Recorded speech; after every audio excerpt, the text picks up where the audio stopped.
It was supposed to be an ordinary Sunday, a quiet evening with the scent of roasted chicken filling the air, laughter from my parents' home echoing softly, and the faint golden sunlight slipping through the curtains. I, Nora, had just wrapped up a grueling week at my clinic, a place I had built entirely from scratch. Every patient recovery, every sleepless night, every small victory had been earned with sheer determination. I looked forward to a peaceful dinner, a brief pause before the chaos of the next week began. But as soon as I walked into the dining room, I felt it, an unsettling tension, subtle yet suffocating. My parents' smiles were slightly too tight. My sister, the so-called golden child, looked almost radiant, but the glow in her eyes was calculating, sharp, dangerous. My father's hand trembled slightly as he gestured to the table. Something was very wrong. "Surprise, Nora," my sister said, her tone sweet, almost musical, yet underneath, there was a hidden edge. "We've prepared something for you, a business plan for your clinic." Time froze. My clinic. My patients. My life's work. They were daring to take it from me, to wrap my dedication into a family opportunity. The words stung, but I maintained composure. Every instinct screamed, this was not generosity. This was an ambush. The box she placed on the table gleamed under the light. It was perfectly packaged, professional, as if they had been preparing for this moment for months. The audacity, it was intoxicating and terrifying all at once. My sister leaned forward, enthusiasm radiating from her words. "We've noticed your patient numbers, Nora. Honestly, with our guidance, your clinic could triple its profits. Think of how much better it could run if we manage it." My father nodded approvingly. "We've always supported you, but now it's time for the family to share in your success." My blood ran cold. Every word dripped with entitlement and the subtle venom of years of manipulation. For decades, I had been the quiet achiever, the one who fixed their mistakes, who bore emotional weight silently. My victories had never been entirely my own. They were always overshadowed by whispers of how I owed them for their support. I opened my leather portfolio deliberately, feeling the weight of my hard work in my hands. Patient records, invoices, schedules, everything meticulously organized. And in that moment, I realized the horrifying truth. This wasn't about family. They wanted control, ownership, and entitlement over everything I had built. I could feel the old anger rising, a controlled, simmering fury. But I knew better than to react rashly. Calmness, after all, could be far more terrifying than a shouted retort. I leaned forward, letting my calmness do the talking. "You've noticed my success," I began slowly, carefully measuring each word, "and you think that gives you a right to take over? To profit from my work?" My sister laughed lightly, a sharp, hollow sound. "We're just helping, Nora. Isn't family supposed to help each other?" I didn't flinch. Instead, I opened my laptop and projected the clinic's numbers, patient schedules, and invoices onto the wall. Every attempt at manipulation, every fabricated complaint, every bribe, every diversion of resources my sister had orchestrated was visible in black and white. My parents' faces paled. My sister's confident mask faltered. For the first time, she realized the enormity of her miscalculation. "This isn't about helping me," I said, my voice calm but icy. "This is about entitlement. And I've documented every single attempt to exploit me, every shadow of manipulation, including the patient complaints you tried to fabricate last month." Silence fell. The ambush they had planned with such precision had failed. My sister's attempts to use my own patients against me had backfired spectacularly. My mother tried to interject. "Nora, you're overreacting. We only want what's best for you." I smiled, a cold, unyielding smile. "Best for you, maybe. Not for me." Every year, You've undermined my choices, made me feel guilty for my independence, tried to claim credit for my hard work. Every dinner, every achievement, measured, tested, exploited. And now you've chosen the wrong moment to strike. Tears, frustration, or fear sparked in my sister's eyes. You're imagining things. I'm not imagining, I replied, clicking through emails, messages, and financial logs. Every attempt to manipulate, control, and claim my success is documented. Every detail is here. And now you're facing the consequences of your choices. The power in the room had shifted. They had assumed control, but now I commanded the narrative. Every subtle threat they had thrown my way, every whispered suggestion of entitlement, crumbled under the weight of my preparation. I retrieved patient testimonials, stories of genuine recovery, trust, and gratitude. These are not your achievements, I said. These are my patients' lives, their trust, the countless nights I spent learning, healing, and building. None of it belongs to you. Then came the final blow. I produced a set of financial documents that revealed unauthorized charges, misallocated resources, and bribes orchestrated by my sister and her associates. My parents' faces went pale as the reality struck them. You wanted a slice of my life, I said evenly. But what you've done is theft, manipulation, betrayal. I gave them a choice: leave now and never interfere again, or face legal action and full exposure of every transgression. The decision was theirs. The next days were a tense quiet. My sister attempted contact, offering false apologies, feigned remorse, and hollow promises. I remained strategic, letting the evidence speak for itself. Patient trust became my shield, documentation my sword.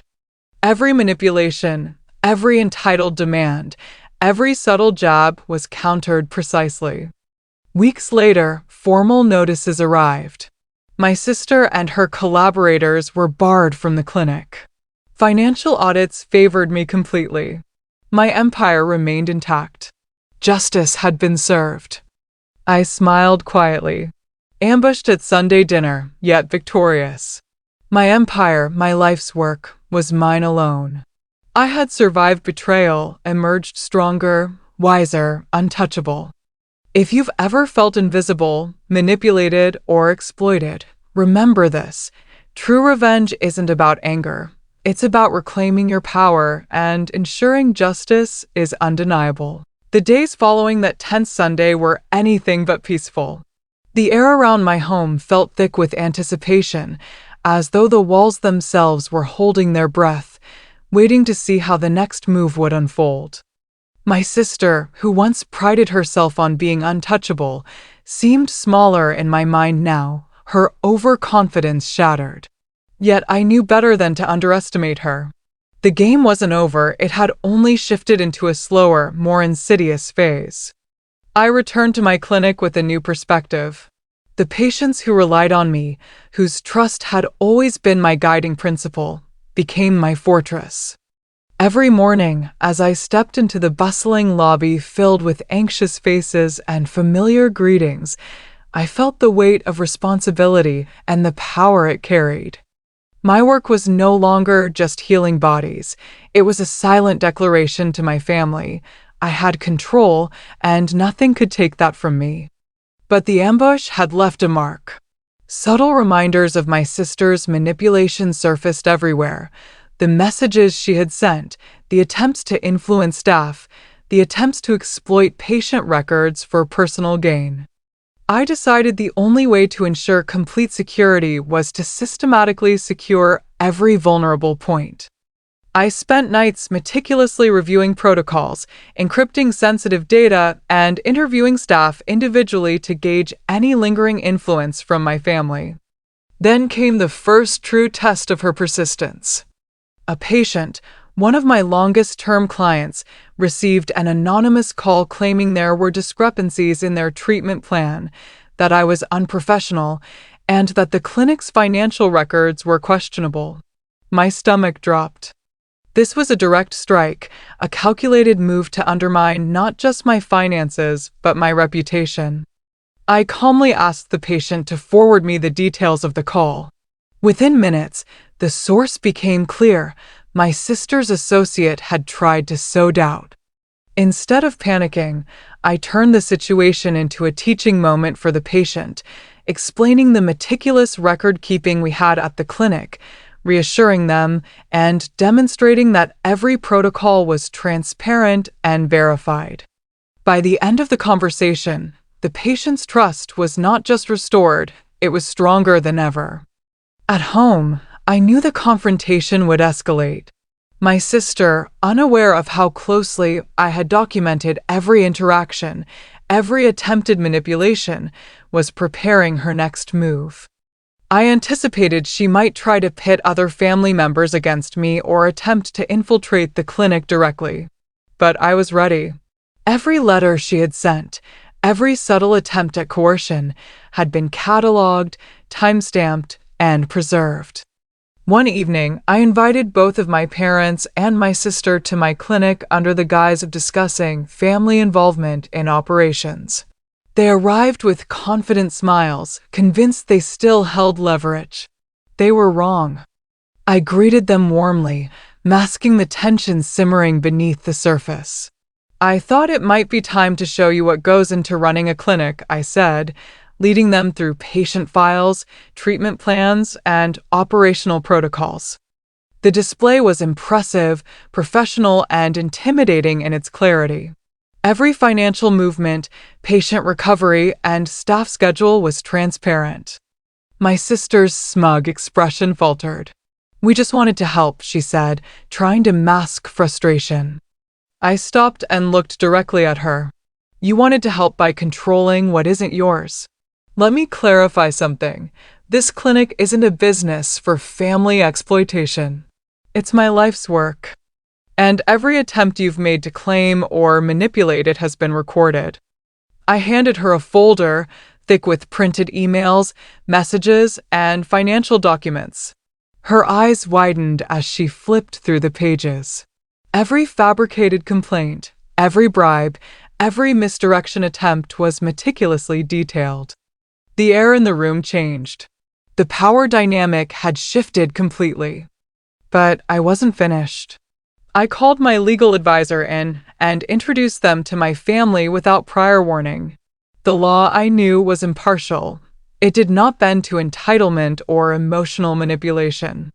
Watching my sister's face pale as legal notices were read aloud was almost cathartic. Each line of accountability landed like a hammer, and I could see the understanding settle in her eyes. She had underestimated me, and now she was exposed. Yet, revenge wasn't about humiliation. It was about reclaiming control and ensuring my future remained unthreatened.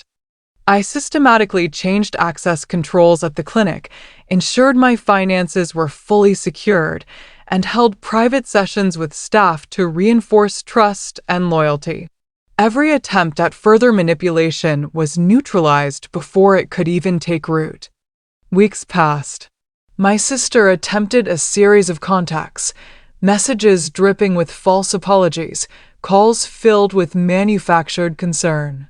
Each was met with polite but firm responses referencing documentation and boundaries. Her attempts to regain leverage crumbled, leaving her visibly frustrated. Then came the final move.